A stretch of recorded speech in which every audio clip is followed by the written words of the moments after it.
पर संज्ञा के कितने भेद होते हैं ये पढ़ेंगे। तो चलिए बात करते हैं द्रव्यवाचक या पदार्थवाचक संज्ञा। द्रव्यवाचक और पदार्थवाचक संज्ञा किसे कहते हैं ये जानेंगे। जिस संज्ञा शब्द से उस द्रव्य या पदार्थ का बोध होता है उसे हम माप या तौल सकते हैं परंतु गिन नहीं सकते, उसे द्रव्यवाचक संज्ञा कहते हैं। जैसे धातुओं एवं खनिज पदार्थों के नाम सोना, चांदी, हीरा आदि। फिर आते खाने पीने की वस्तुओं के नाम जैसे पानी, दूध, तेल आदि। बात करते हैं अब समूहवाचक संज्ञा के बारे में। समूहवाचक संज्ञा किसे कहते हैं?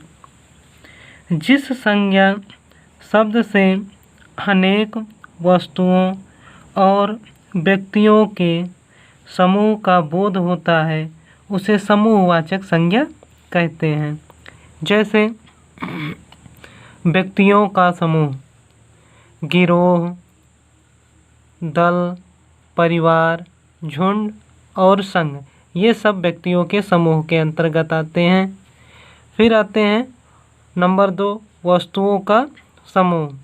जैसे गुच्छा, फूलों का गुच्छा होता है ना, गुलदस्ता, पुंज, फूलों का पुंज जो होता है, ढेर, जैसे आलू का ढेर, चावल का ढेर, गेहूं का ढेर आदि।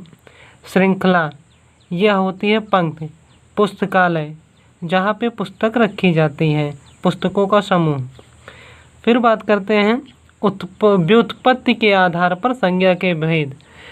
कई एग्ज़ाम में पूछा गया है, विद्यार्थी बहुत ही संशय में रहते हैं, वो निर्धारित नहीं कर पाते, कभी 5 लगा देते हैं, कभी 4 लगा देते हैं, लेकिन जो सही है व्युत्पत्ति अर्थात बनावट के आधार पर संज्ञा के कितने भेद होते हैं, ऐसा क्वेश्चन कई बार आ चुका है। मित्रों, व्युत्पत्ति के आधार पर संज्ञा के 3 भेद होते हैं। एक मूल, रूढ़ या मूल, दूसरा यौगिक और तीसरा योग रूढ़। अब हम आपको बताते हैं मूल या रूढ़ या मूल किसे कहते हैं। जिस शब्द का खंड ना हो, अर्थात जो शब्द तोड़ा ही ना जा सके, उसे मूल या रूढ़ शब्द कहते हैं। जैसे आम, रथ, दल। अब इसे हमने कहा तोड़ा नहीं जा सकता। जैसे हम आ को अलग कर दें, फिर माँ को अलग कर दें, ये दोनों स्वतंत्र रूप से सिर्फ अक्षर मात्र रह जाते हैं, ये शब्द नहीं बनते, क्योंकि शब्द की परिभाषा है 2 या 2 से अधिक वर्णों और मात्राओं के मेल से बने सार्थक समूह को शब्द कहते हैं। उसी प्रकार रा को अलग कर दिया जाए, था को अलग कर दिया जाए तो ये शब्द ना रहकर अक्षर मात्र हो जाएंगे। इसी प्रकार दल, इसलिए इसे रूढ़ या मूल शब्द कहते हैं। फिर आते हैं यौगिक। यौगिक किसे कहते हैं?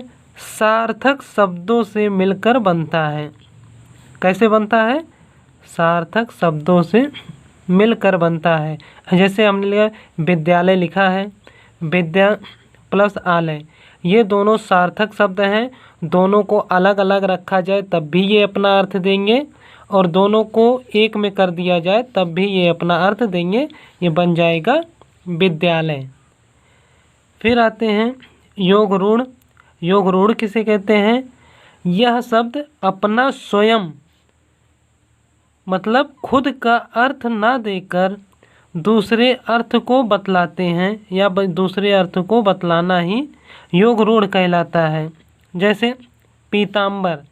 पीताम्बर एक शब्द तो है, 2 सार्थक शब्दों पीत और अंबर, पीत और अंबर से मिलकर बना है।